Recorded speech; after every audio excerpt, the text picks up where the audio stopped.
Decía Carla al principio, yo vengo de la estadística, yo soy estadístico, y bueno, caí hace un tiempo de casualidad en la astronomía, y ahora ya llevo 7 años trabajando en esto, entonces les voy a contar un poquito el trabajo que yo he realizado y bueno, los desafíos que hay en todo este mundo de la astronomía cuando estamos hablando de los datos que se generan.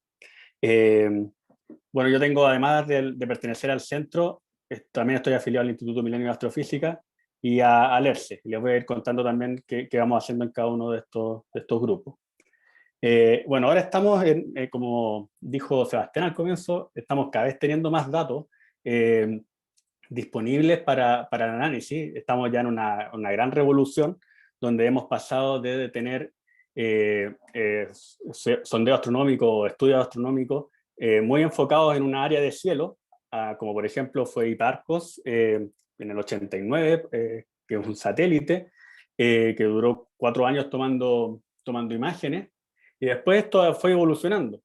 Por ejemplo, en el 97, en el 93, perdón, Google se instaló en Chile, en el cerro eh, Las Campanas, eh, y desde ahí ha estado funcionando hasta el día de hoy, también haciendo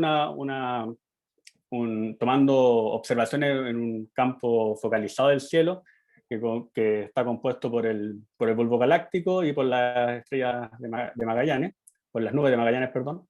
Y después fuimos pasando ya, por ejemplo, al BBB. El BBB partió el 2010, y el objetivo del BBB era hacer un mapa completo de la Vía Láctea, entonces tomaba observaciones no solamente del bulbo galáctico, sino también del disco galáctico, y tomó observaciones entre 2010 y 2016.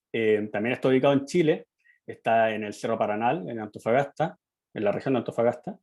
Y lo que se nos viene ahora, el gran desafío que tenemos por delante es el LSST, que está también con el Observatorio Vera Rubin, que también está ubicado en Chile, que está ubicado en el Cerro Pachón, en la región de Coquimbo, y que está diseñado para hacer un sondeo durante 10 años, a partir del año 2022.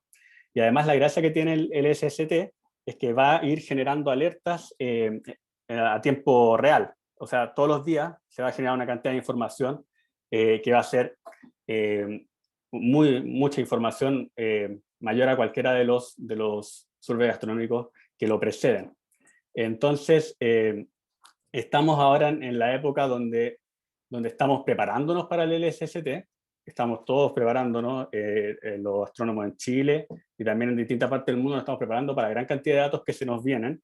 Y en ese contexto tenemos para prepararnos el CTF. El CTF es también un survey que está en Estados Unidos, que empezó en el año 2018, y que también genera alertas en tiempo real de una menor magnitud de las que la va a generar el LSST, pero nos va a permitir prepararnos para lo que vamos a tener en ese entonces.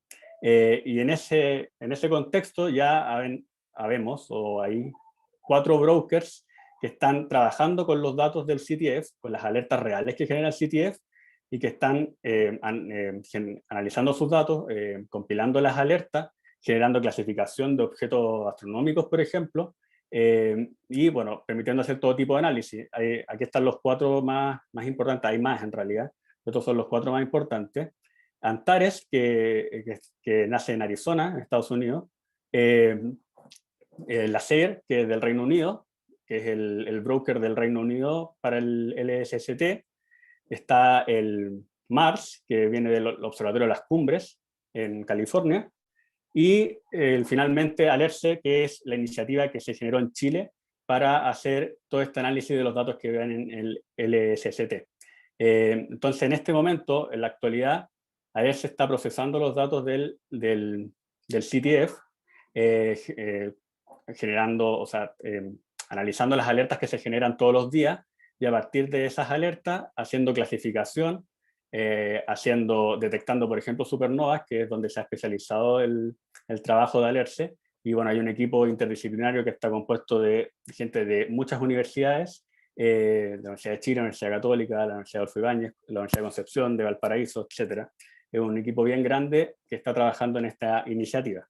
Esta es la imagen que está en el paper de Eric Venn del CTF, y de los brokers que se están haciendo del LSST, y todos ellos estaban aspirando a convertirse en un broker oficial del LSST, que es la resolución que se va a tomar, yo creo, ya este año.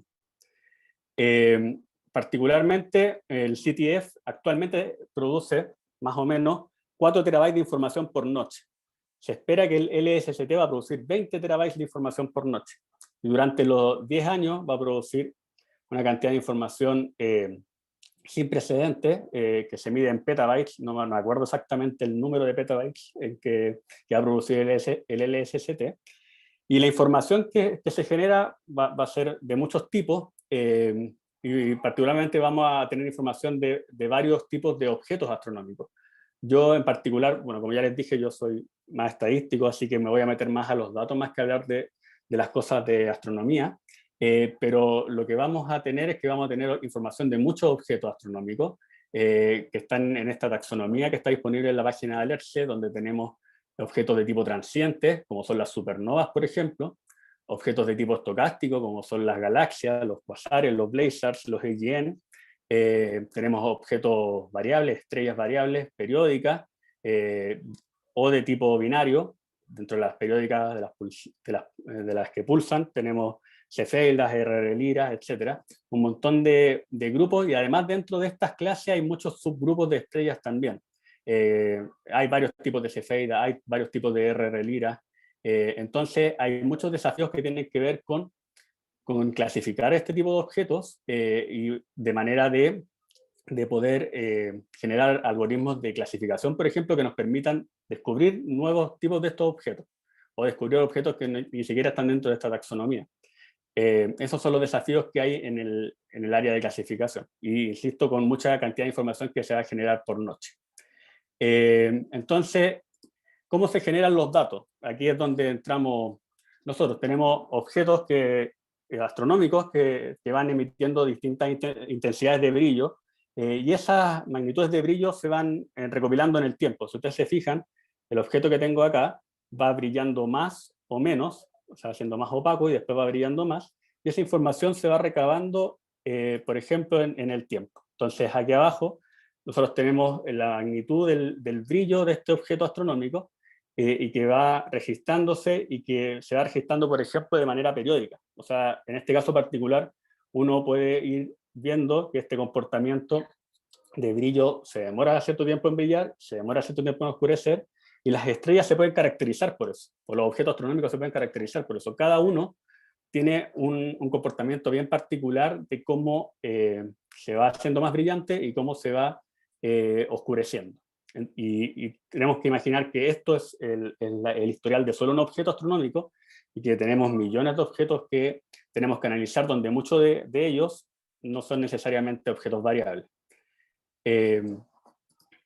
Entonces, la información que tenemos disponible generalmente es algo así, que esto es lo que está a la parte izquierda de la pantalla, que es el gráfico de la curva de luz, donde tenemos los puntos de brillo medidos para cada objeto astronómico en distintos instantes de tiempo, y que generalmente vienen de esta manera, y que tienen la particularidad de que están medidos irregularmente en el tiempo. O sea, no medimos todos los días, o no todos los días estamos mirando los mismos objetos astronómicos. En ciertos días estamos mirando ciertos objetos, después estamos mirando en otras partes, entonces se generan saltos grandes entre medio. Esto no nos dice mucho, pero si uno puede estimar, por ejemplo, el periodo del objeto, uno puede doblarlo y puede generar este gráfico, que es el mismo objeto astronómico, pero en fase. Se calcula la fase de la curva de luz y no se obtiene el valor en tiempo real. A partir de la fase uno puede, por ejemplo, ver cuál es el comportamiento periódico del objeto que estamos viendo. Entonces, por ejemplo, aquí, esto es de la página de Alerce, ustedes pueden googlear, o sea, pueden buscar dentro de la página, hay un montón de objetos, que está la localización, en qué punto uno lo puede encontrar dentro de las alertas que tiene el CTF, y podemos ver cómo se distribuye en el tiempo las magnitudes de brillo, y para distintas bandas, en este caso para la banda roja, para la banda verde, que son dos tipos de colores con los que se hace la observación, con dos tipos de filtros con los que se hace la observación. Entonces, en el caso del CTF, nosotros vamos a tener dos veces medido el mismo objeto, con distintos filtros ópticos, en este caso. Y eso lo vamos a hacer para distintos objetos. Entonces, si se fijan, los distintos objetos astronómicos que hay, cada uno tiene un comportamiento distinto en su curva de luz o en su evolución temporal del brillo. Por ejemplo, tenemos aquí esta que es una cefeida, que es distinta, por ejemplo, a una estrella de periodo largo o una estrella eclipsante, binaria, y eso también difiere mucho, por ejemplo, de los objetos estocásticos, de los blazars, de los AGN o de las supernovas. Tienen comportamientos distintos y por lo tanto yo puedo aprender del comportamiento que tiene cada uno de estos objetos, de manera que después puedo hacer un algoritmo que aprenda del comportamiento de ellos y los clasifique. Y si llega un objeto nuevo, también lo pueda clasificar dentro de cuál de todas estas clases pertenece, o de cuál de todos estos tipos de objetos astronómicos pertenece el objeto que estoy observando actualmente. Entonces, generalmente lo que se hace en los métodos que se ocupan, bueno, hay varios métodos para clasificar, pero particularmente yo les voy a hablar de los que ocupan cálculo de características, toman las curvas de luces, obtienen algunas características dentro de estas curvas de luz.